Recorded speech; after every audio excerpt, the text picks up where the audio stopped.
TV Fortaleza, a emissora da Casa do Povo. Olá! No programa de hoje você confere que a Unimed Fortaleza, que negou biópsia para idoso, deve pagar 8 mil de indenização. Defensoria Pública lança campanha nacional de erradicação do subregistro. Mulher sem certidão de nascimento não consegue registrar os filhos. Conheça a Previdência Complementar da OAB Prev e a nossa agenda com os concursos jurídicos com inscrições abertas. Os principais destaques do Judiciário Brasileiro, agora aqui no programa Mundo Jurídico.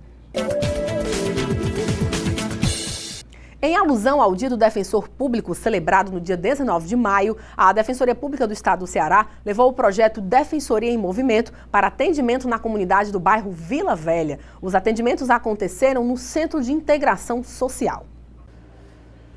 A Defensoria Pública do Estado do Ceará comemora mais um aniversário da categoria atendendo a população.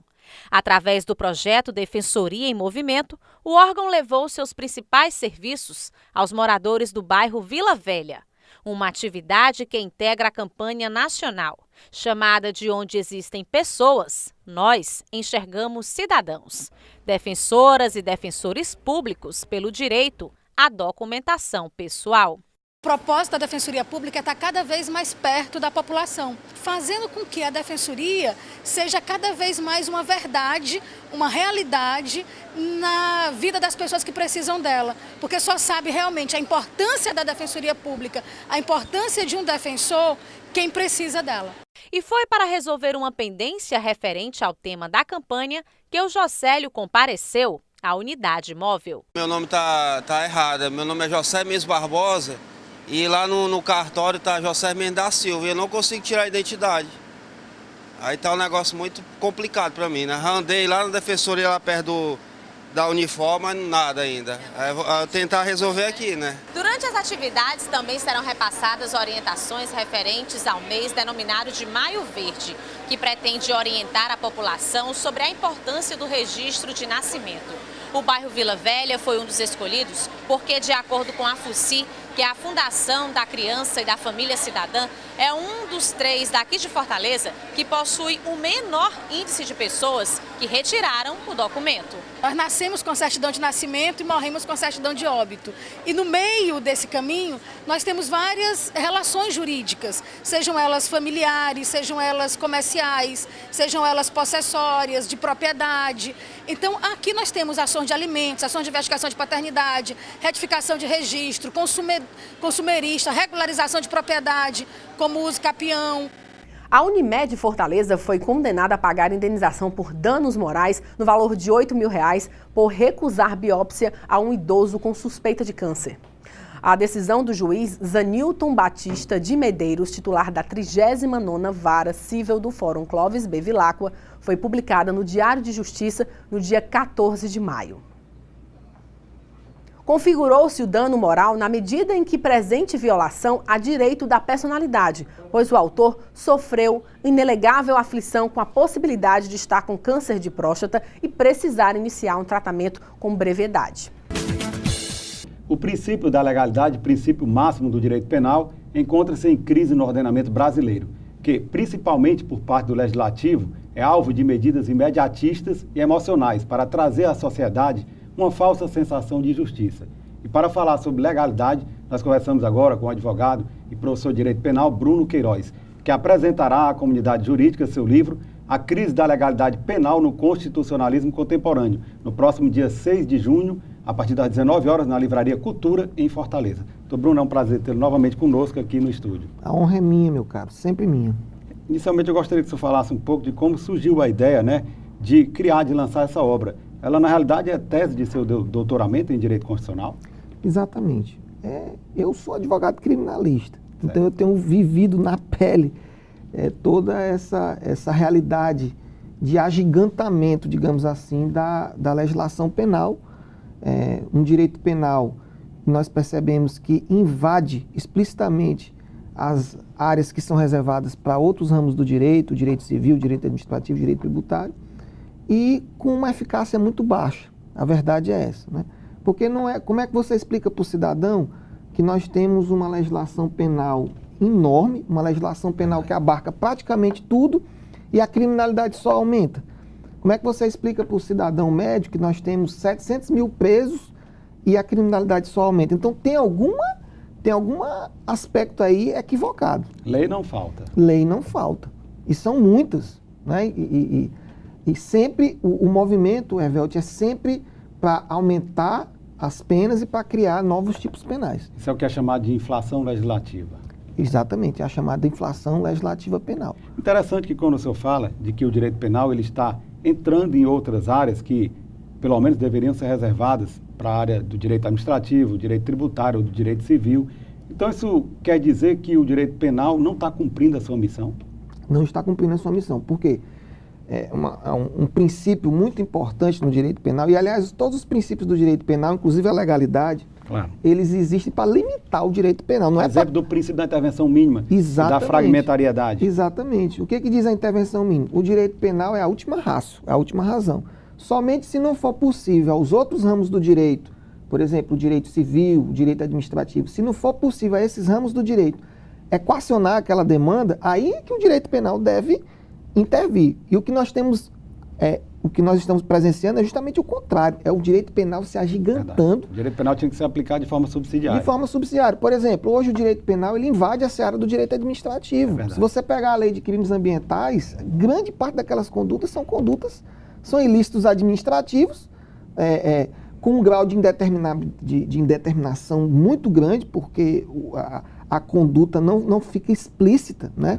Ninguém sabe. O cidadão médio, olha, só para você ter uma ideia, Veld, o número de leis penais é tão grande que é impossível para um cidadão mediano ele ter conhecimento, muitas vezes, do que é e do que não é crime. E é justamente nisso que eu entro, na questão da legalidade. Porque o que é a legalidade? A legalidade penal significa que não há crime sem lei que o defina. Isso é uma garantia. O tipo penal funciona como uma garantia para o cidadão, para ele saber que conduta caracteriza e que conduta não caracteriza. Não há tudo crime fora sem disso, lei anterior que defina, nem apenas sem prévia combinação legal. Exatamente. Tudo que é fora desse parâmetro significa um Estado arbitrário. É verdade. E é isso que nós estamos vivendo hoje. Doutor Bruno, no livro o senhor critica essa expansão do direito penal e o papel do legislativo nesse movimento. Por que existem tantas leis penais no Brasil sem efetividade? Bom, primeiro porque o nosso legislativo, ele age por impulso, digamos assim, de um apelo midiático e também pelo próprio apelo do movimento eleitoral, por interesses, digamos assim, meramente eleitoreiros e também em razão do apelo midiático. Eu faço, inclusive, uma relação entre o sistema eleitoral brasileiro e a expansão penal, porque o nosso sistema eleitoral é de listas abertas. Ou seja, o candidato, ele concorre com o seu colega de partido, ele tem que ser o mais votado dentro do partido. Isso enfraquece a coesão partidária e gera uma disputa intrapartidária, né? E nós sabemos que o discurso de expansão penal é um dos discursos de maior atratividade, no sentido de o candidato figurar como um puxador de legenda ou de ele obter um número de votos alto. Então, a legislação eleitoral, a legislação penal brasileira, ela tem sido criada toda com base nesse movimento, né? Sem uma discussão efetiva, sem um debate rico, para que as alterações sejam feitas da maneira correta. Só poderia aqui destacar, ou lembrar algumas dessas leis que foram feitas, né, dentro desse processo de inflação legislativa. Eu lembro muito bem da Lei 8.072/90, né, que é a chamada Lei dos Crimes Hediondos, que me parece que ela surgiu numa época em que ocorreu um homicídio, né? Um homicídio qualificado, acho que era da atriz Daniela Pérez. Foi também no sequestro, né, do Abílio Foi no Diniz. caso do sequestro. Foi no caso do sequestro. A Lei 8.072, só para você ter uma ideia, ela foi votada e aprovada em menos de uma semana. A toque de caixa. Logo após o sequestro daquele empresário, Abílio Diniz. Abílio Diniz, né? E também teve um outro, que era o Medina. O Medina, exatamente, que é o empresário do Rock in Rio. Então, e vários outros exemplos. Depois teve aquele policial Rambo, que praticou tortura no Rio de Janeiro, aí veio a lei de tortura. Aí teve o escândalo do anticoncepcional de Farinha, não sei se você lembra. Veio o crime do anticoncepcional de Farinha. Então é sempre assim. A legislação brasileira, ela sempre acompanha um fato que tem divulgação na mídia e a lei acaba não sendo elaborada da maneira correta. E hoje nós temos aí esse monstrengo, a legislação penal brasileira, sem efetividade e com graves problemas de legalidade. Porque se você pegar hoje os tipos penais brasileiros, é um excesso de elemento normativo, são tipos penais abertos, são tipos penais que não esclarecem efetivamente qual é o teor daquela conduta criminosa. Doutor Bruno, você escreve um capítulo específico sobre o ativismo judicial em matéria penal nos tribunais superiores, né? STF e STJ. Esse ativismo judicial, até que ponto ele fere a legislação penal, a legalidade penal, melhor dizendo? Mas eu gostaria que você respondesse logo após um breve intervalo. A Câmara Municipal de Fortaleza não para de trabalhar pela população da nossa cidade. E para que você fique sempre por dentro do nosso dia a dia, temos vários canais de comunicação. Confira o que acontece na Câmara pelo site e pelas nossas redes sociais, como Facebook, Instagram, YouTube, TV Fortaleza e Rádio Fortaleza.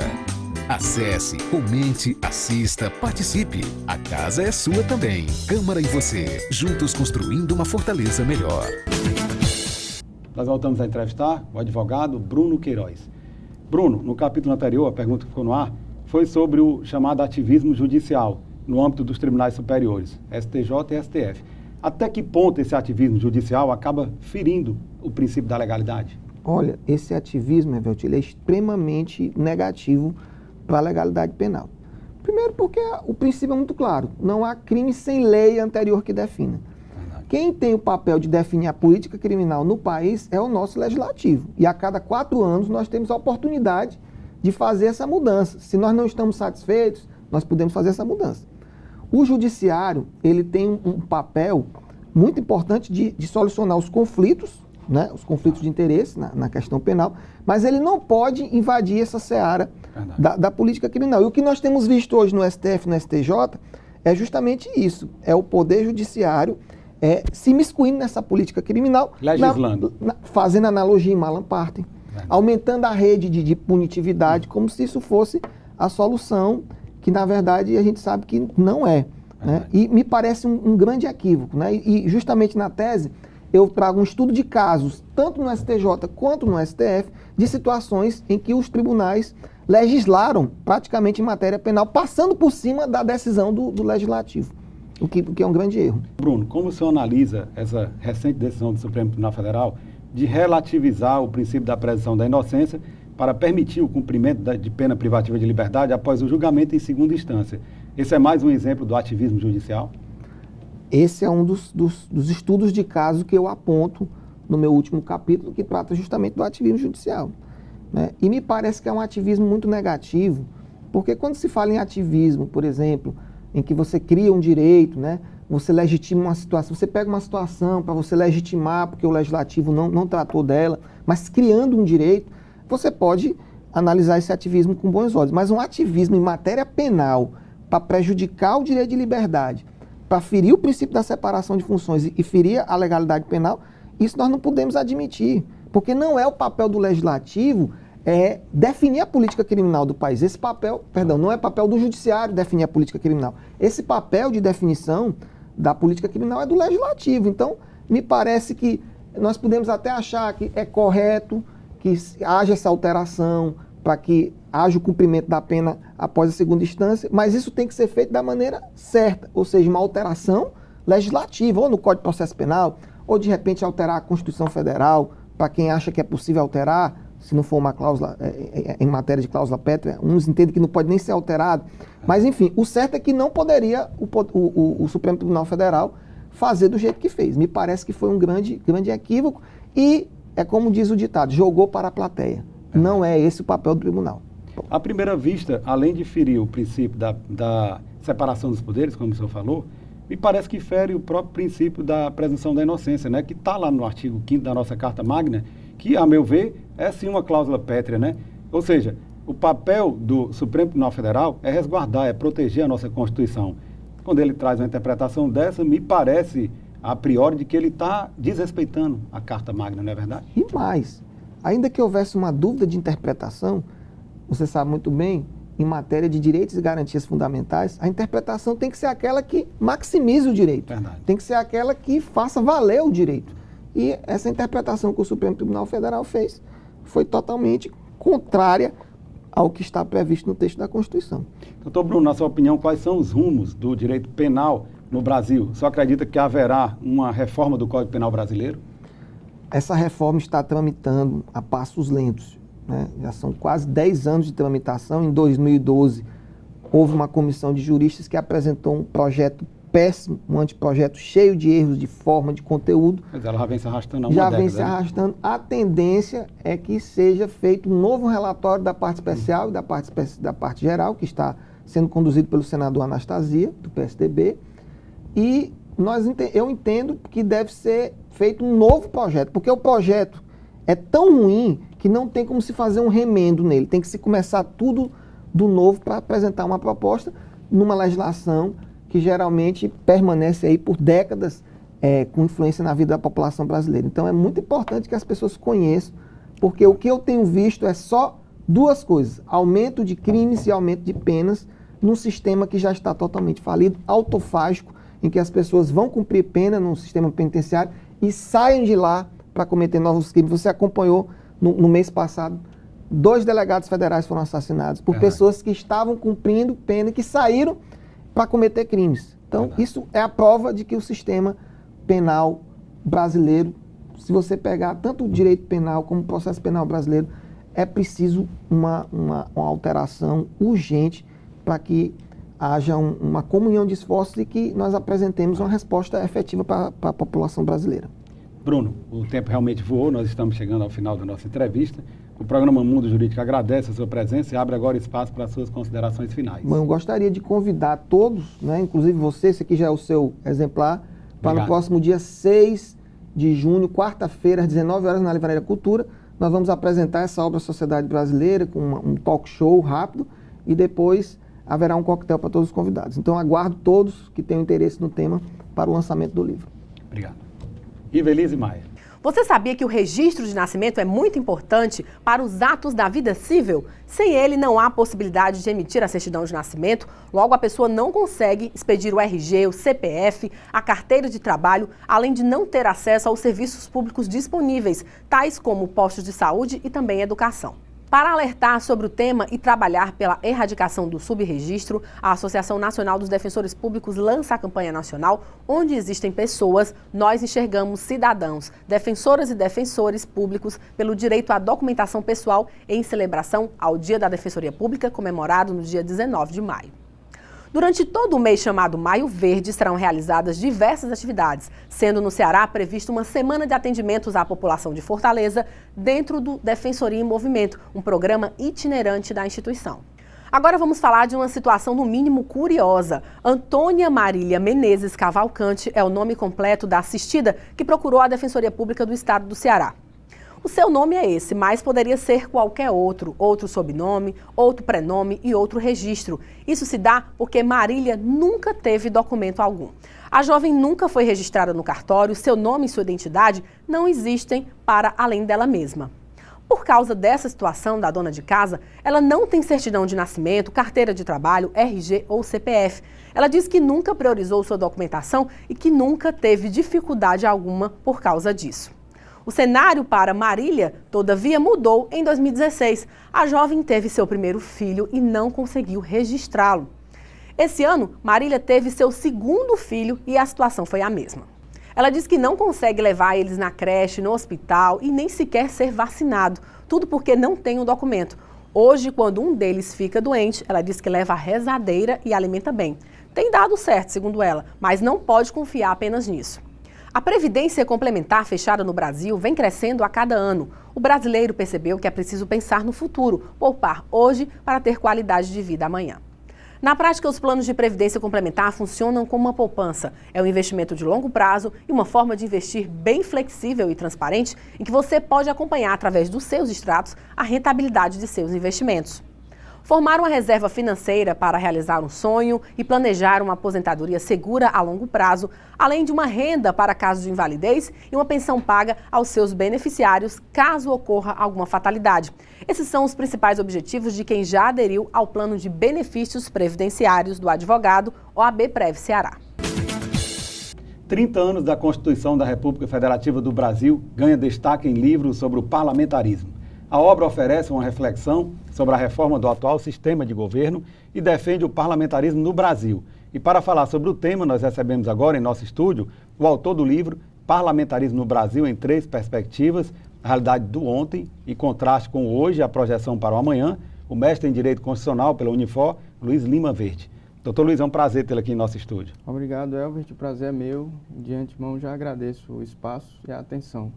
Inicialmente eu gostaria que o senhor falasse um pouco como surgiu a ideia de lançar uma obra sobre sistema de governo.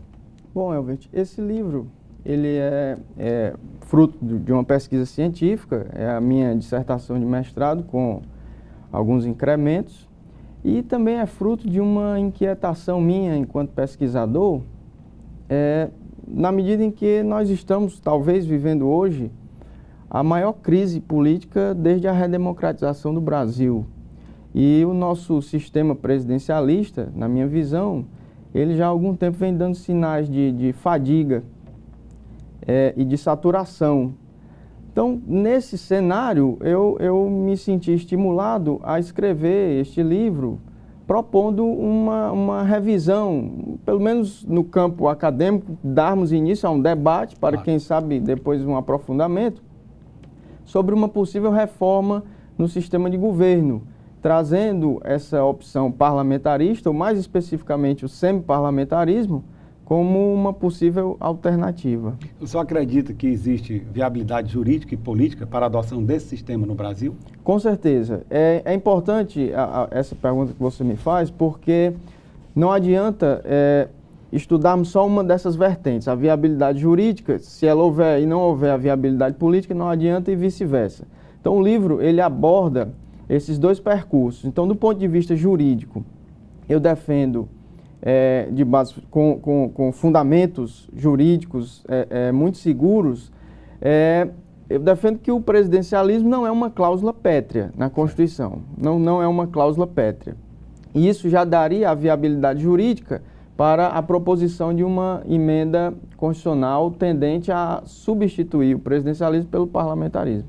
Do ponto de vista político, também defendo essa viabilidade, e aí, por uma razão relativamente simples. O nosso sistema, o presidencialismo de coalizão que nós adotamos no Brasil, muito se assemelha ao sistema parlamentarista, de modo que seriam necessárias algumas reformas apenas para ajustar o modelo, já que, volto a dizer, na minha visão, esse nosso cenário, a nossa conjuntura política, ela é naturalmente vocacionada para o parlamentarismo. Eu diria até, relembrando, que a nossa Constituição Federal de 1988 ela foi feita para ser parlamentarista. Somente no final dos trabalhos constituintes, já no lusco-fusco dos trabalhos, é que houve uma virada de mesa e aí o Constituinte acabou adotando o sistema presidencialista. Doutor Luiz, na sua opinião, quais são as principais vantagens e também as desvantagens desse sistema? Bom, o sistema que eu defendo aí no livro é o semi-parlamentarismo ou semi-presidencialismo, certo. São sinônimos. Qual é a grande vantagem desse sistema que é híbrido? Ele toma de empréstimo as virtudes do presidencialismo e também as virtudes do parlamentarismo. Vou explicar. Do presidencialismo, ele toma de empréstimo, ele adota a questão importantíssima do sufrágio direto e universal do presidente da República. Então é bom que se diga que no sistema semi-parlamentarista, o chefe de Estado, ou seja, o presidente da República, ele é sufragado pelo voto direto e universal do povo. Então as pessoas não perderiam essa prerrogativa de eleger o seu chefe de Estado. Enquanto isso, esse sistema semi-parlamentarismo também toma de empréstimo do parlamentarismo puro a principal virtude desse sistema, que é a responsabilidade política do chefe de governo. Lembrando que no sistema parlamentarista, ou semi-parlamentarista também isso acontece, o poder executivo ele é dividido entre 2 autoridades, um chefe de Estado e um chefe de governo. O chefe de governo, tanto no parlamentarismo clássico como no semi-parlamentarismo, ele é responsável perante o parlamento, o qual pode destituí-lo mediante um voto de desconfiança, sempre que a confiança do Poder Legislativo em relação a esse chefe de governo decair. Certo. E esse processo é um processo relativamente flexível, sem grandes traumas, o voto de desconfiança não deixa essa sangria, essa paralisia, essas feridas de demorada cicatrização que o impeachment do sistema presidencialista costuma deixar. Verdade. Doutor Luiz, salvo engano, nós já vivenciamos o parlamentarismo no país em 2 outras ocasiões. Uma no Brasil ainda império, né? O governo de Dom Pedro II, não é isso? Perfeito. E a outra foi no governo de João Goulart, logo após a renúncia de Jânio Quadros. Eu gostaria que o senhor falasse um pouco sobre essas 2 experiências, mas logo após um breve intervalo. Fortaleza. Bicicletar, ciclofaixas e ciclovias da Prefeitura. Exercícios mais saúde. Novas praças, areninhas e academias da Prefeitura. Prevenção é saúde. Ecopontos, combate à dengue e prevenir acidentes no trânsito. Prefeitura e você, uma saúde melhor. É a gente que faz. Nós voltamos a entrevistar Dr. Luiz Lima Verde, sobrinho, autor do livro Parlamentarismo no Brasil em 3 perspectivas.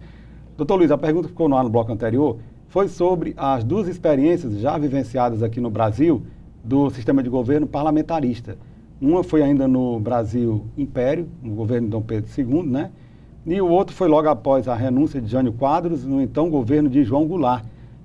Como é que o senhor avalia essas 2 experiências? Bom, excelente a pergunta.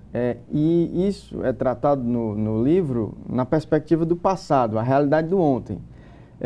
A nossa primeira experiência parlamentarista, como você bem colocou, ela ocorreu ainda no Brasil Império, no segundo reinado, no reinado de Dom Pedro II, e ela se desenvolveu de 1840 a 1889.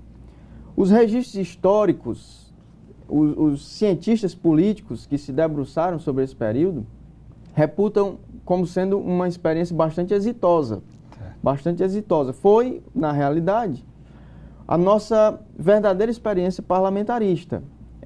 Dom Pedro II, com uma índole mais tendente à abertura política, ao diálogo, proporcionou essa distensão da concentração de poder que havia no reinado anterior, de Dom Pedro I, e a partir daí o parlamento ganhou força e ganhou protagonismo dentro da separação de poderes. E aí nós tivemos uma experiência muito interessante de parlamentarismo. Repito, experiência durante o Império. A nossa segunda experiência, ela é bastante questionável, porque ela aconteceu dentro de um contexto um tanto conturbado.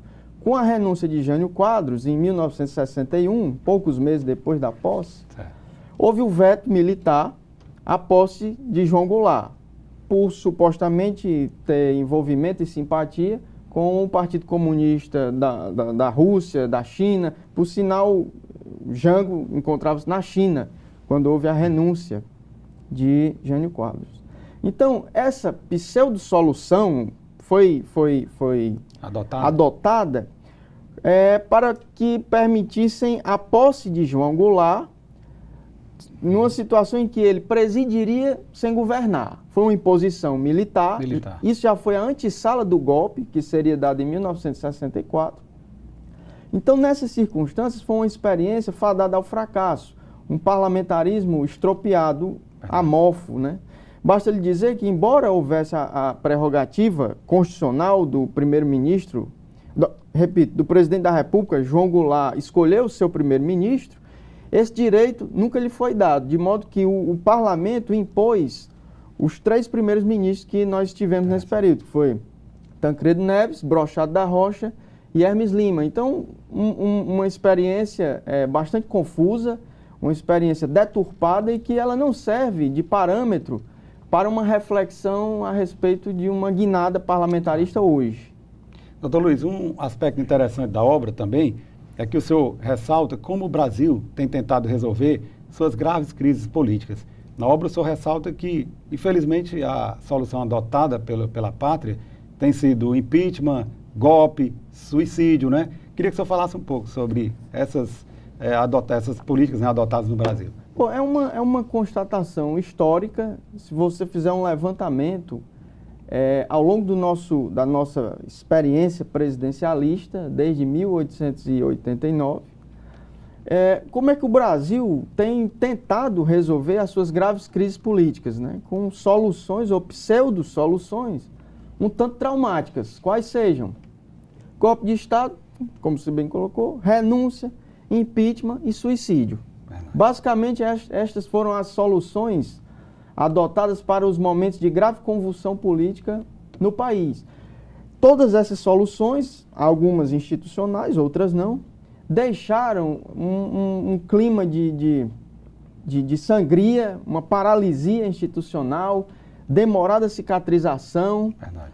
Até mesmo depois da Constituição de 88 e a relativa calmaria institucional soprada por ela, observe que dos 4 presidentes eleitos diretamente, 2 sofreram impeachment. Então nós temos 50% de impeachment depois da Constituição de 1988. 88. Como é que o senhor analisa o quadro atual de hiperfragmentação partidária, né?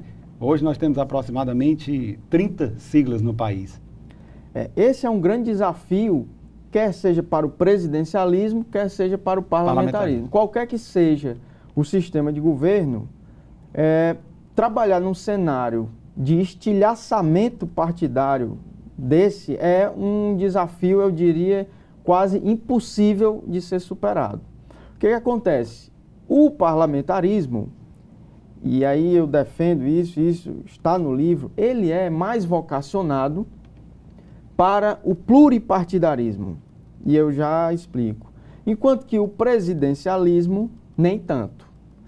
Daí porque, na minha visão, o Brasil teria muito mais condições de adotar o semiparlamentarismo justamente por conta dessa sua hiperfragmentação partidária, que eu quero deixar bem claro que o Brasil é vocacionado para o pluripartidarismo. Aqui nós temos muitas assimetrias regionais, pluralismo cultural, religioso, etc. Então aqui não cabe um sistema de minimalismo partidário. Mas daí a caminharmos para o outro extremo, que é a hiperfragmentação partidária, também não convém. Teríamos que achar aí um ponto de equilíbrio. Então uma das reformas necessárias para a adoção do parlamentarismo já até foi adotada, que é o fim das coligações partidárias, a partir das eleições, passando essas nas seguintes, e também a volta da cláusula de barreira, que também já foi adotada. Isso vai fatalmente obrigar um freio de arrumação nessa liberdade desvigiada na criação de partidos políticos, porque é importante, tanto no presidencialismo como no parlamentarismo, partidos fortes, partidos com identidade ideológica. Não adianta partido que seja balcão de negócio, nem num sistema nem no outro. Então, na medida em que a gente consiga esse fortalecimento dos partidos políticos e que os partidos possam ser a verdadeira unidade de trabalho dentro dos parlamentos, eu acredito que nós estaremos muito próximos da adoção do sistema semiparlamentarista. Ok. Doutor Luiz Lima, infelizmente o tempo voou, nós estamos chegando ao final da nossa entrevista, mas lembrando que a obra Parlamentarismo no Brasil em 3 Perspectivas será lançada logo mais às 19 horas de hoje, no Ideal Clube, não é isso? Então ficam aí todos convidados a participar do lançamento desta obra. O programa Mundo Jurídico agradece a sua participação e todas as informações aqui prestadas e abre agora espaço para as suas considerações finais. Bom, eu que agradeço esse espaço, essa qualificada audiência. Reforço o convite, o lançamento acontecerá logo mais, às 19 horas no Ideal Clube, e dizer da minha satisfação de estar trazendo esse elemento de reflexão para o debate político num momento tão importante como os 30 anos da Constituição Federal e também nesse momento em que nós estamos vivendo um acirramento no cenário político. Então eu concluo assim agradecendo e deixando um carinhoso abraço aos telespectadores e a você. Obrigado. Ivelise Maia. A monitoração eletrônica de pessoas é uma alternativa ao encarceramento que tem auxiliado na redução do encarceramento no Ceará. A política implantada pela Secretaria de Justiça e Cidadania do Estado em 2013 acaba de chegar à marca de 2.000 pessoas monitoradas. São pessoas em progressão de regime ou em cumprimento de medidas cautelares alternativas à prisão. O crescimento do número de pessoas monitoradas vem acompanhado de um investimento que a Secretaria tem feito na política pública, com melhorias na estrutura física do monitoramento. A sala foi reformada, os equipamentos de acompanhamento melhorados e a equipe capacitada para atender às ocorrências. Para o governo do estado, além da alternativa ao encarceramento, o tornozelamento é uma economia. Quando recolhidos à unidade prisional, os internos demandam um investimento de cerca de R$ 2.000 mensais. A manutenção de cada pessoa tornozelada custa em média R$ 210,75. Vamos agora conferir as dicas dos principais concursos jurídicos com inscrições abertas em todo o Brasil na nossa agenda. Acompanhe. Ministério Público de Alagoas, inscrições até 23 de maio. Tribunal de Justiça de Minas Gerais, inscrições até 26 de junho. Ministério Público do Rio de Janeiro, inscrições até 11 de junho. Defensoria Pública do Rio Grande do Norte, inscrições até 4 de junho. Tribunal de Justiça de Santa Catarina, inscrições até 5 de junho.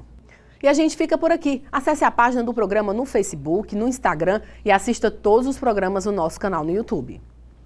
Obrigada pela companhia e até a semana que vem.